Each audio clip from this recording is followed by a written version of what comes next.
வணக்கம் விவசாய பெருமக்களே. நாம் இன்றைக்கி இந்த வீடியோவில் பேட்ரி ஸ்ப்ரேயரில் அட்டாச் பண்ணி அடிக்க போகிற ப்ளோயர் பற்றி பார்க்க போகிறோம்ங்க. அக்ரி விவசாயிகள் வணிக மையம், மஞ்சள் விவசாயிகள் கூட்டமைப்பு, ஈரோடு, கோவை, கொடுமுடி, வந்தவாசி, இதை போல பல்வேறு வகையான விவசாய கருவிகள் பற்றி ஒளிவு மறைவு இல்லாத உண்மையான விவரங்களை தெரிந்து கொள்ள அக்ரி ஃபார்மர்ஸ் சேனலை சப்ஸ்கிரைப் செய்து கொள்ளுங்கள். இது பார்த்தீங்கன்னா எக்ஸ்ட்ரா ஒரு ஃபேன் இருக்குங்க. உள்ள ஒரு மோட்ரு, உள்ள ஒரு ஃபேன் இருக்குது. இதில் நாம் மருந்தை இதில் கனெக்ட் பண்ணிக்கணும். இன்னொரு கனெக்டர் பார்த்தீங்கன்னா நம்ம பேட்டரி ஸ்ப்ரேயரில் சார்ஜ் போடுறதுக்கான பின்னு மாதிரி இருக்குங்க. இந்த சார்ஜ் போடுற இடத்துல நம்ம இந்த பின்னை கனெக்ட் பண்ணிட்டோன்னு சொன்னால் இன்னொரு பார்த்தீங்கன்னா மருந்து இதில் கனெக்ட் பண்ணணும்.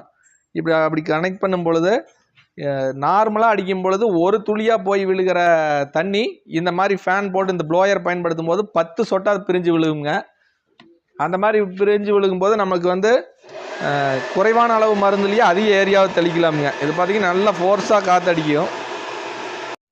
இந்த ப்ளோயரில் மொத்தம் 2 நாசில் வருங்க. 4 ஓட்ட நாசில் ஒன்று, 6 ஓட்ட நாசில் ஒன்று. இப்போ நம்ம அந்த 6 ஓட்ட நாசில் 4 ஓட்ட நாசில் போட்டு நம்ம இப்போது ஸ்ப்ரே பண்ணுறோங்க. அதை பார்க்கலாங்க. இப்போ பாருங்கள், ஒரு மஞ்சள் காட்டுக்குள்ளே நம்ம தெளிக்கிறோம்.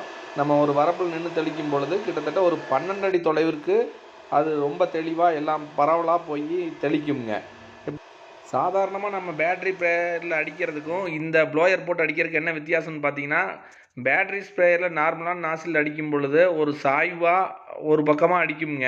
அது ஒரு 4-5 அடி தொலைவு, 6 அடி தொலைவு அடித்தா கூட அதை எந்த பகுதி வரைக்கும் நம்ம மருந்து அடிச்சிருக்கிறோம் அப்படிங்கிறது நமக்கு தெரியாது. ஆனால் இப்போ பாருங்கள், ஒரு வரப்பில் நின்று அடிக்கிறோம். கிட்டத்தட்ட 12 அடி, அதாவது காற்று அடிக்காத இருந்துச்சுன்னா நல்லா 12 அடி தாண்டியே 2 பக்கம் அடிக்கும் பொழுது 12 அடி அளவில் அடிக்குங்க.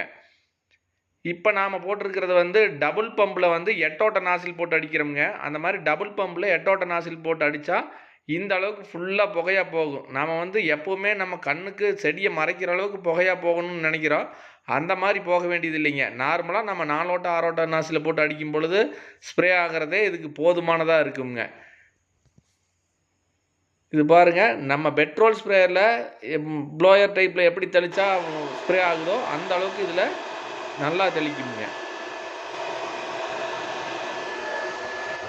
பெரும்பாலான விவசாயிகள் கேட்டாங்க, இது உயரம் எந்த அளவுக்கு தெளிக்கும்னு கேட்டாங்க. இது பாருங்கள், நம்ம ஒரு வாழை மரத்துக்கு தெளிக்கிறோம். நம்ம வாடிக்கையாளர்களுடைய வேண்டுகோளுக்கு என்னங்க எவ்வளோ தூரம் தெளிக்குது அப்படிங்கிறத காட்டுறதுக்காக தெளிக்கிறோம். நாம் ஒரு 5 அடி இருக்கிறோம். கையை உயர்த்தும் பொழுது ஒரு 6 அடி, அது ப்ளோயரோட ஒரு 7 அடி 8 அடி வந்துடுங்க. அதுக்கு மேலே பார்த்தீங்கன்னா கிட்டத்தட்ட ஒரு 10 அடி கிராஸாக போகும்போது 10 அடிக்கு அடிக்குங்க. ஒரு 12லேருந்து 15 அடி உயரம் உள்ள மரத்துக்கு நாம் இதில் தெளிவாகவே மருந்து அடிக்கலாமுங்க. இது நாம் அடித்தது. இதை தவிர வாடிக்கையாளர் ஒருத்தர் அடித்து நமக்கு ஒரு வீடியோவை அனுப்பிச்சி வச்சுருந்தாங்க. அதையும் இப்போ பார்க்கலாமுங்க. இந்த ப்ளோயர் முதல்ல பார்த்தீங்கன்னா 1400, கொரியருக்கு ஒரு 100 ரூபா சார்ஜ் பண்ணோம். ஆனால் இனிமேல் இந்த வீடியோவுக்கு அப்புறம் கொரியர் சார்ஜோடவே 1400 ரூபாய்க்கு நம்ம இப்போ கொடுக்குறோமுங்க.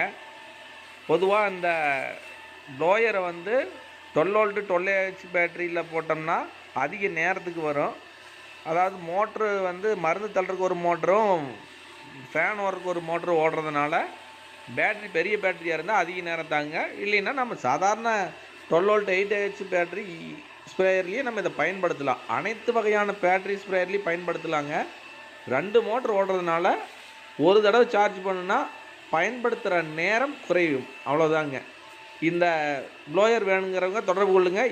அக்ரி விவசாயிகள் வணிக மையம், ஈரோடு, கொடுமுடி, கோவை, வந்தவாசி.